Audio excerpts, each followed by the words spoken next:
잔치는 잔치다워야 하고 교회는 교회다워야 합니다. 믿음 되길 바랍니다. 제가 들고 있는 이 책은 세이비얼 교회라고 하는 이 제목입니다. 그리고 그 앞에 미국을 움직이는 작은 공동체라고 하는 부제가 들고 있습니다. 책사라고 하지 않을 테니까 너무 긴장하지 말고 보시기 바랍니다. 이 책은 2005년도에 지금 협성대학교 교목으로 있는 유성준 목사님이 지은 책입니다. 자기 신학적인 노선을 그린 것은 아니고 그가 워싱턴에서 목회할 때에 그 옆에 골든 코스비 목사님이 세운 세이비얼 처치에 많은 사역에 동참하고 그 교회의 모습이 너무 아름다워서 한국 교회에 소개해 줘야 되겠다는 마음 가지고 레포트 형식으로 기록한 책이기도 합니다.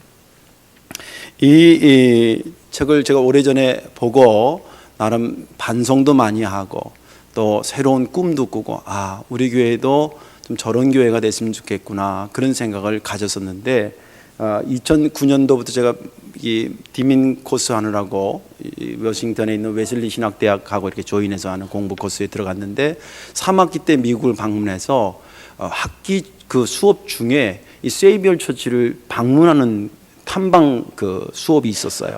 그래서 가서 너무 좋아서 여기 이제 참여를 했는데 이 골든 코스비 목사님이 벌써 90이 넘었습니다. 이분이 1947년도에 이 교회를 세우고 그때 당시 30세였는데 지팡이를 짚고 그리고 구두를 이렇게 유심히 봤는데 구두가 해진 구두를 이렇게 신으셨어요. 그리고 혼자 이렇게 힘드니까 며느리가 부축을 해서 오셔서 한 1시간 동안 저희들에게 강연을 하고 질문에 대답하고 이제 그런 좋은 경험을 가졌습니다. 그가 이 교회를 세울 때에 여러 가지 그 목회 철학이 있었는데 영적인 삶을 통해서 예수를 닮아가야 되겠다 그런 거, 또 주님이 보여주신 국률의 마음을 가지고 내가 속해 있는 이 지역 사회를 돕는 교회로 세우겠다 그런 거, 또 주님이 직접 만나고 섬겼던 가난한 자들, 소외된 자들, 병든 자들 그들을 적극적으로 돕겠다 그런 목회계, 그 다음에 용기와 희생적인 삶을 통해 세상을 변화시키는, 세상에 물드는 교회가 아니라 세상을 변화시키는 교회가 돼야 되겠다 그런 것을 가지고 교회를 세웠습니다. 그러면서 그 내용도 쭉 얘기를 했고 이제 그것이 강연이 끝난 다음에 그분 이 가이드가 쭉 저희들을 이렇게 소개를 해주면서 그 센터들을 소개를 해줬습니다. 독특한 것은 이 교회는 본당 건물은 작은데 부속 건물이 그 건물보다 3-4배씩 컸습니다. 사이즈로 봐도, 육안으로도 보면 본당 건물은 작은데 그들이 사역하는 그 센터들이 굵직굵직한 것들이 있었습니다. 그 중에 이제 하나가 뭐냐면 그 그리스도의 집이라고 하는 것이 있었는데 거기는 노숙인들이 재활할 수 있도록 기거하는 집을 마련해 주는 그러한 이 센터였습니다.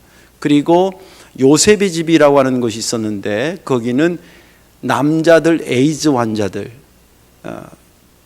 그들을 돌봐드리면서 심지어는 거기서 죽어가면 장례도 치러주고 또 다시 이렇게 생명을 유지시켜주고 그런 것입니다. 저도 거기 들어가서 봤는데 가이드가 저놈들이 에이즈 환자라고 이렇게 했는데 저는 에이즈 환자가 머리가 이렇게 뿔이 나고 이런 줄 알았거든요. 근데 우리랑 똑같고 좀 얼굴만 좀 말랐더라고요.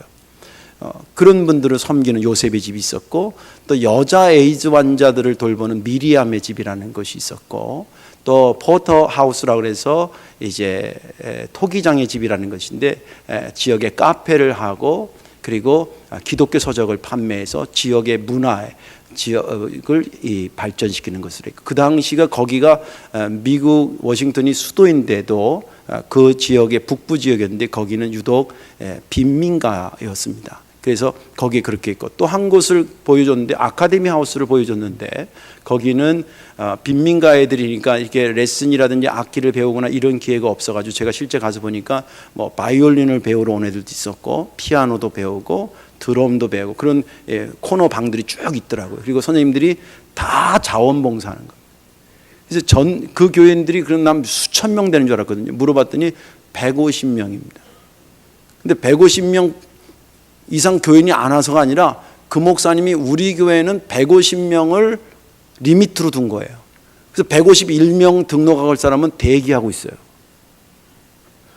그래서 자기네 교인보다 그 교회 센터에 와서 하는 사람들이 누구냐? 150명이 다 하는 게 아니라 자원봉사하는 사람들에 의해서 본인의 교회에 등록한 교인보다 그 교회를 돕는 다른 그 교회 교인들, 말이 안 되는데 다른 그 교회 교인들이 더 많은 교회입니다.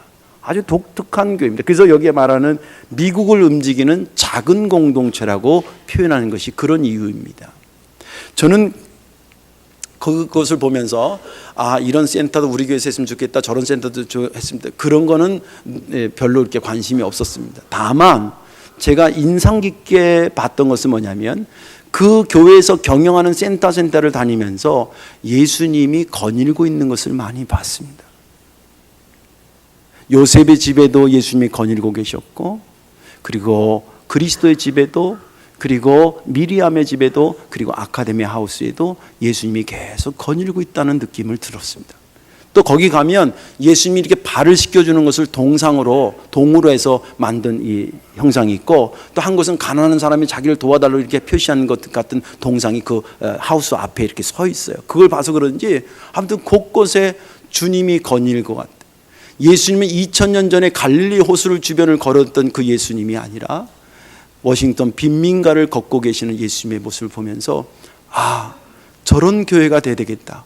제가 저쪽 교회 있을 때 주양교회인데 우리 주양교회를 누가 와서 볼 때 여기 예수님이 거닐고 있다라고 생각을 갖게 목회를 해야 되겠다. 그것이 새로운 꿈과 비전으로 제가 감동을 받고 가져온 내용이었습니다.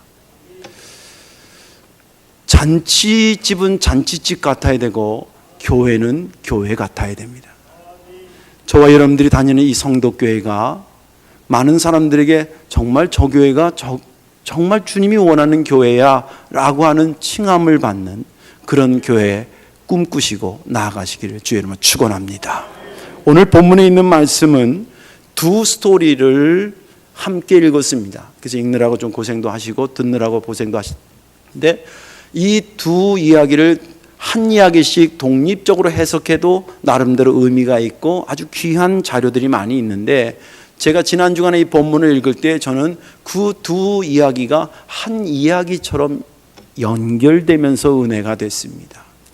첫 번째 이야기는 잔치집에 포도주가 떨어져 가지고 잔치집이 안 될 뻔한 곳에 예수님이 나타나서 잔치집을 잔치집 되게 하신 사건이고, 두 번째 이야기는 교회가 장사치들로 가득 차가지고 교회가 교회 꼬라지를 이루지 못할 때에 교회를 교회되게 하신 예수님의 모습을 담고 있습니다. 앞의 이야기는 아시다시피 가나의 혼인잔치 이야기죠. 예수님이 사셨던 것이 갈릴리 지역의 나사렛이라는 지역에 사셨습니다. 갈릴리는 우리로 말하면 경기도 같은 그런 개념이고, 가나나 나사렛은 그 도시 이름입니다. 인천, 평택 이런 식으로. 근데 그 갈릴리 지역의 나사렛에서 가나 지역은 그렇게 멀리 떨어져 있는 지역이 아닌데, 거기에 혼인잔치가 있어서 마리아와 예수님과 그리고 예수님의 제자들이 함께 그곳에 갔습니다. 성경 해석학자들은 마리아가 그 집에 어떤 관계가 있을까 할 때 아마 가까운 친인척 관계가 아닐까 이렇게 추측을 합니다. 왜냐하면 포도주 떨어진 것을 일반 하객들은 모르지요. 근데 그것을 섬세하게 알 정도면 이 주인이 얘기를 했던지 아니면 마리아가 그 주방에 들어가서 들락날락 하면서 봤던지, 아무튼 포도주가 떨어졌습니다. 잔치집에 음식이 떨어졌다는 것은 잔치집이 못될 뻔한 위기에 처해 있는 것입니다. 저는 그것을 잔치집을 하나의 삶으로 해석을 했습니다. 삶은 삶이 되어야 됩니다. 인간이 인간의 삶을 살아야지 인간이 동물의 삶을 살면 되지 않겠지 않나요? 마찬가지로 잔치를 저는 삶으로 받고 성전을 교회로 받습니다. 주님께서 그곳에 마리아가 당황하듯이 와서 아들 예수한테 이 집에 포도주가 떨어져서 지금 잔치집이 잔치집 못되게 생겼다고 안타깝게 하소연을 했습니다. 그 얘기를 듣고 예수님께서 주저하셨습니다. 왜냐하면 내 때가 아직 이루어지지 않았다고 생각하셨기 때문에. 그런데 워낙 상황이니만큼 그 종들한테 항아리에다가 물을 채워주라 그럽니다. 그 다 채운 다음에 이제 뭐 할까? 그러니까 거기 채운 물을 갖다 떠다 주라 그럽니다. 그래서 그 하인들이 떠다 줍니다. 그때 그 전에 뭔 얘기를 하냐면 마리아가 이 하인들한테 저분이 얘기하면 어떤 일이든지 그대로 하라고 명시를 하지요. 그래서 이 하인들이 그렇게 떠다 줬는데 그 사이에 이것이 포도주가 된 거죠. 그리고 많은 사람들이 대부분 음식 별로 안 좋은 걸 내놓다가 좋은 걸 내놨다 나중에 좀 허한 걸 나오는데 이 집은 어떻게 처음에는 허한 것 같더니 나중에 갈수록 더 마신 걸 내느냐고 그렇게 하면서 잔치가 정말 잔치스럽게 끝난 장면이 하나가 나옵니다. 그리고 얼마 시간이 지나지 않아서 6월절이 돼서 예수님께서 예루살렘 성전에 올라갔는데 거기가 교회 꼬라지가 안 되게 돼 있어요. 예. 이 앞에 막 제물 드리는 걸 막 파는데 이게 무슨 말이냐면 이스라엘 사람들은 하나님의 성전에 올 때 제물을 우리 헌금 가져오듯이 제물을 가져오는데 멀리서부터 끌고 올 수 없잖아요. 자기 지역이 아니면 50km 떨어진 데서 온다 그러면 끌고 올 수 없으니까 가까운 데 와서 사거든요. 근데 그들을 팔 수 있는 거리가 따로 있었어요. 성전 저 밑에. 근데 장사의 입장에서 볼 때는 뭐가 중요해? 목이 중요하잖아요. 목이. 그래서 가장 좋은 목이 어디요? 우리 안내원들 이게 주보 나눠주는데 거기가 최고 목이 좋지. 우리 교회로 치면 거기다가 치고 한 거예요. 근데 그게 문제가 아니라 그렇게 하도록 누가 허락을 한 거예요? 그 성전의 제사장들이 허락을 했는데 그냥 허락해 준 것이 아니라 커넥션이 다 있었던 거예요. 수입의 몇 %를 너한테 줄 테니까 그 자리를 허락해 달라 그런 거예요. 그러니까 수입이 생기니까 이제 그러고 해가지고 이제 허락을 한 거예요. 그 꼴을 주님이 본 거예요.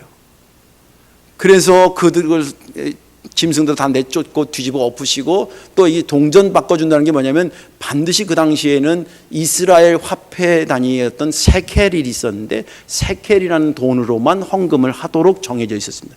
그러니까 다른 지역에 살다가 그 지역 돈을 쓰던 사람이 여기 와서 돈을 바꿔야 되는데 그것도 어디서 바꾸는 게 최고 좋냐면 성전 앞에서 바꾸는 게 좋거든요. 성전 안에 들어와서. 그러다 보니까 이렇게 저렇게 타입이 맞아져 가지고 그 꼴을 해놓고 있는 것입니다. 여기서 팁으로 하나, 우리 교회에서 여성교회에서 사업하는 거는 여기랑 비유하면 안 돼요. 자기 이득으로 하는 거 아니니까 거기다 비유하면 안 됩니다. 그런데 아무튼 그렇게 해서 주님께서 다 뒤집어 엎으셨습니다. 그러니까 허락해준 제사장이 얼굴이 머쓱하잖아요. 그러니까 한다는 말이 당신이 무슨 권위로 무슨 자격으로 이거 다 뒤집어 엎는 것이요? 이렇게 이제 따지듯이 얘기를 했습니다. 그때 주님께서 이거 헐어버려라. 내가 3일 만에 다시 세울 것이다. 이것이 나중에 오늘 읽지 않았지만 21절, 22절까지 쭉 내려가면 주님께서 십자가 지시고 3일 만에 부활하셔서 주님의 피값으로 세우신 교회를 완성하는 그런 의미라고 하는 것을 해석하고 있지요. 이게 본문에 있는 말씀입니다. 잔치 삶이라고 해석했죠. 삶이 되지 못할 때, 교회가 교회되지 못할 때 주님께서 그곳에 임하셔서 주님께서 선명한 말씀을 제시하시고 선명한 행동을 제시하시고 선명한 말씀을 제시함으로 삶이 되게 하시고 교회가 교회되게 하신 것을 보면서 여러분들 새로운 소망을 꿈꾸시길 바랍니다. 어떤 거냐면 내 삶이 온전해지려고 그러면 예수님이 내 삶의 중앙에 들어오시면 될 줄로 믿습니다. 우리 교회가 온전한 교회, 칭송받는 교회가 되기를 원하면 이곳에 예수님의 정신이 살아있으면 이 교회는 그런 교회가 될 줄로 믿습니다. 삶이 되고 교회가 교회되게 하려면 어떻게 되냐? 첫째는 시작이 누구로부터 왜 됐는지를 찾아보면 됩니다. 오늘 그것을 찾을 수 있도록 우리에게 주신 근거가 되는 말씀이 5절과 19절의 말씀인데 5절에 이렇게 기록이 되어 있습니다. 5절 다 같이 한번 읽어볼까요? 시작. 어머니가 하인들에게 이르되 너희에게 무슨 말씀을 하시든지 그대로 하라 하시니. 19절은 예수께서 대답하여 이르시되 너희가 이 성전을 헐라 내가 사흘 동안에 일으키리라. 5절은 삶의 시작이 누구로부터 왔고 이 삶을 삶되게 할 수 있는 분이 예수 그리스도라는 것을 표현하고 있고, 19절은 성전이 누구로부터 시작이 됐고 성전은 무엇을 위해 됐고 성전은 누구한테 왜 지어졌는지를 물으러 가야 되는지 거기에 예수 그리스도를 말해주고 있습니다. 5절을 가만히 보면 잔치가 잔치되지 못했을 때에 그 해결책이 누구한테? 예수님께 있다고 하는 것을 말해주고 싶습니다. 하인들한테 이 잔치가 지금 끝장나게 생겼거든. 그러니까 절대 이분 얘기를 들어. 이분 얘기를 들으면 잔치가 잔치될 수 있을 테니까 아무도 딴 생각하지 말고 이분이 하라는 거 왜 그러지? 저 대가 이상한 짓 하네? 이러지 말고 그대로 하라는 거예요.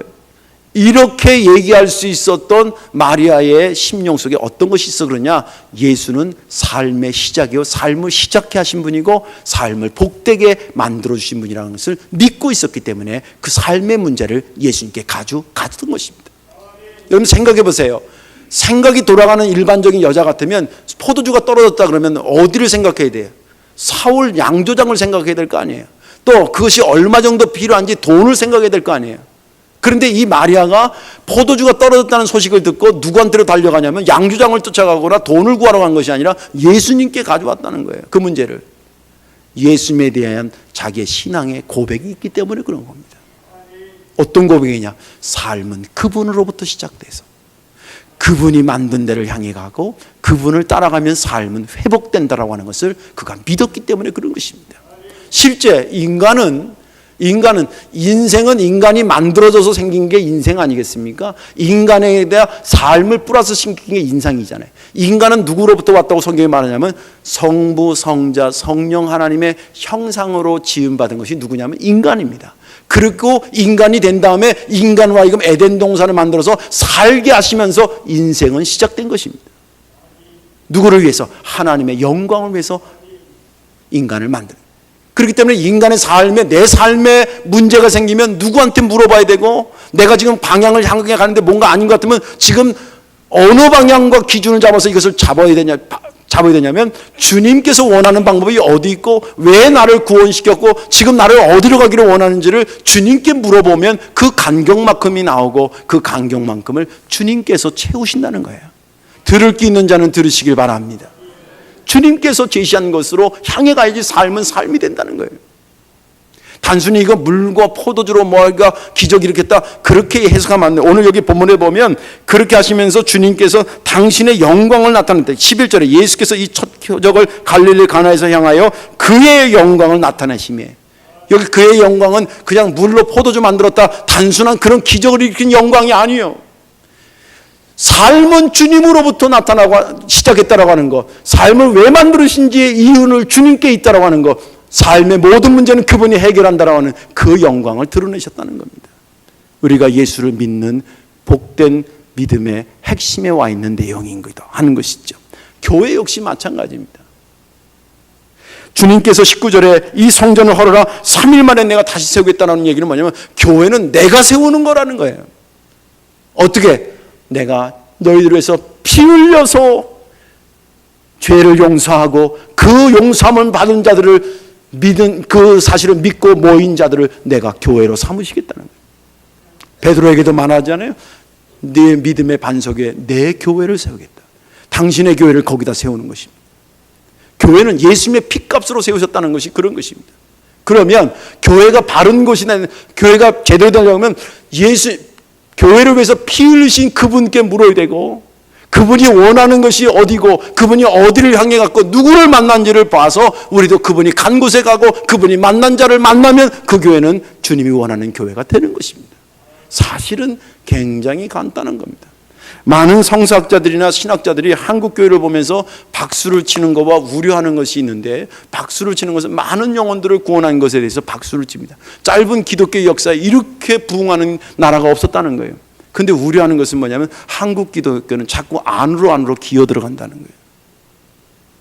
그냥 나 구원받고 나 축복받고 내 집안 잘 되고 내 자식 잘 되고 거기에만 자꾸, 그것을 위해서는 밤을 새워서 기도하고 그것을 위해서는 금식을 위해서도 기도하고 좋다 이 말이에요. 그러나 그것만 있어서는 안 된다. 그 외적인 것도 있네. 주님이 가신 곳에 주님이 만나신 사람에게 만나지고 그 사람을 같이 울고 같이 웃는 그런 것들이 함께 병행되어야 되는데 한국교회는 그런 면에서 약하다고 하는 것입니다. 우리도 미국 교회가 아닌 이상 성도교회도 그런 취약한 점이 있다는 것을 여러분들 자각하셔야 됩니다. 내가 다니는 교회가 주님이 기뻐하는 교회가 되기를 원하지 않습니까? 누구한테 이 문제를 가져가야 되냐? 주님께 가져가야 됩니다. 주님이 이 교회를 75년 전에 왜 세웠는지, 어디에다 세웠는지, 이것을 통해서 누구를 찾아가기를 원하시는지 이런 것들을 계속 물어야 됩니다.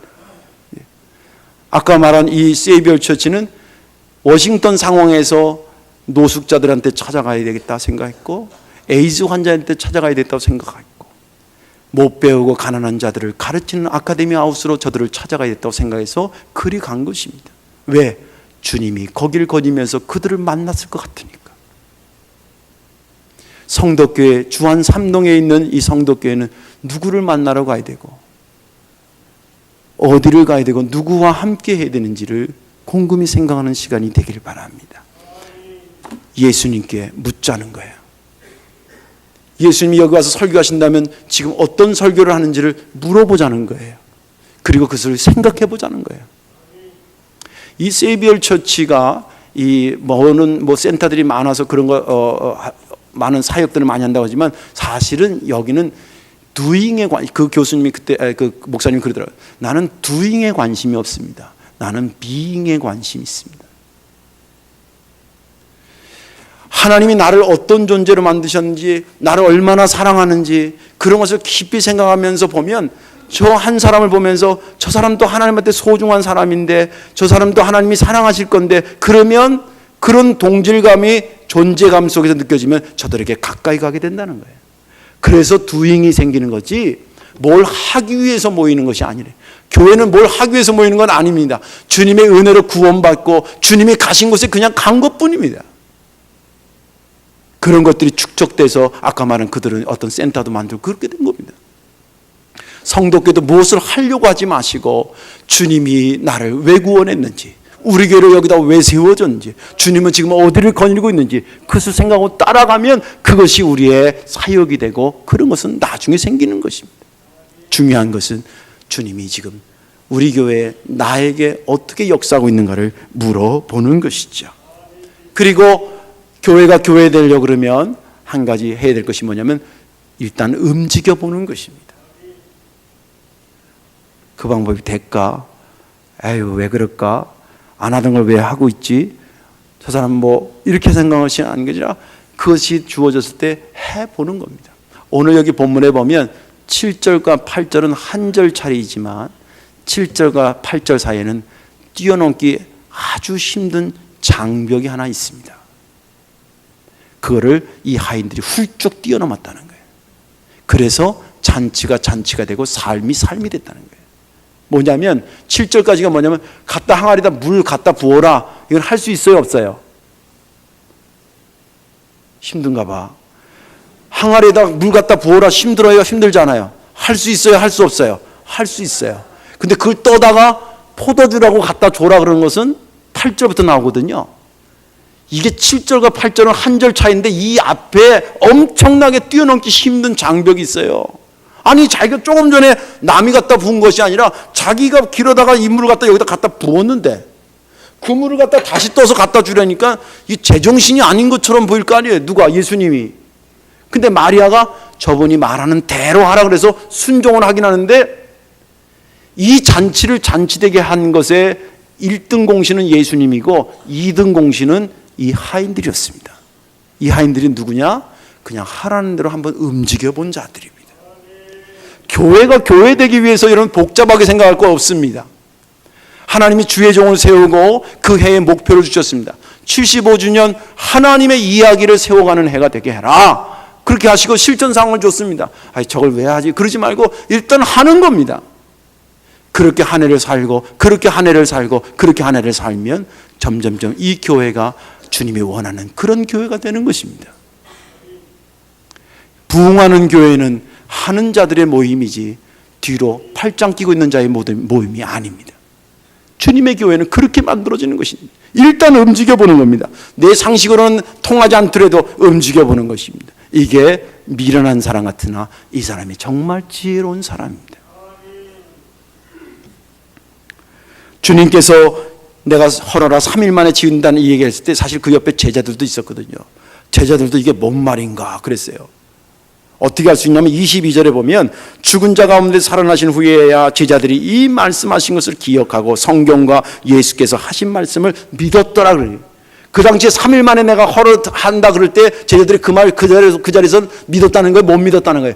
제자들도 못 믿었다는 거예요. 그런데 예수님이 십자가에 나중에 죽으시고 부활하시고 난 다음에 그 말이 이 말이구나 생각하고 그 마음 가지고 교회를 목회하고 그 교회를 만들어갔다. 그게 우리가 그리워하는 초대교회의 모습이었던 거예요. 누굴 따라가서? 교회는 예수님이 세우고 예수님이 지시하는 대로 따라가는 것, 그것이 모토가 돼서 움직였더니 많은 수천 년 전에 후에 많은 교회들이 그리워하고 모형으로 삼고 있는 그 교회, 초대교회가 만들어지는 것입니다. 이제 말씀을 정리합니다. 우리의 삶이 되고 우리 교회가 정말 교회다운 교회가 된다고 하면 이유는 간단합니다. 해결은 간단합니다. 이것을 누가 맨 처음에 만드셨고 그분이 왜 만드는지를 자꾸 물어보십시오. 여러분들 인생에 난 거 부모님들이 사랑 싸움 해가지고 난 것이 아닙니다. 하나님이 뜻이 있어 태어나게 하시고 지금도 생명 주신 줄로 믿습니다. 여러분의 삶이 삶다워지기를 원하면 예수님께 물으시고 왜 나를 지금 살게 했는지를 물으십시오. 또 우리 교회가 정말 주님이 칭송받는 교회가 되고 교회다운 교회가 되고 그런 교회가 되려면 이 교회를 세우신 주님 앞에 철저하게 물으십시오. 주님, 우리 교회는 왜 세우셨습니까? 어디를 향해 가야 됩니까? 우리는 지금 누구를 만나야 됩니까? 계속 그런 물음 속에 한 해 한 해가 우리 교회를 교회되게 하는 그런 역사로 나아가게 될 줄로 믿습니다. 기도하겠습니다. 사랑과 은혜가 많으신 하나님 감사합니다. 교회가 교회되기를 원합니다. 삶이 되기를 원합니다. 주여 도와주시옵소서. 처음 내신 이가 주님이시오니 아버지 하나님, 힘들 때마다 뭔가 각도가 안 맞았다고 생각될 때마다 주님 앞에 나오게 도와 주옵소서.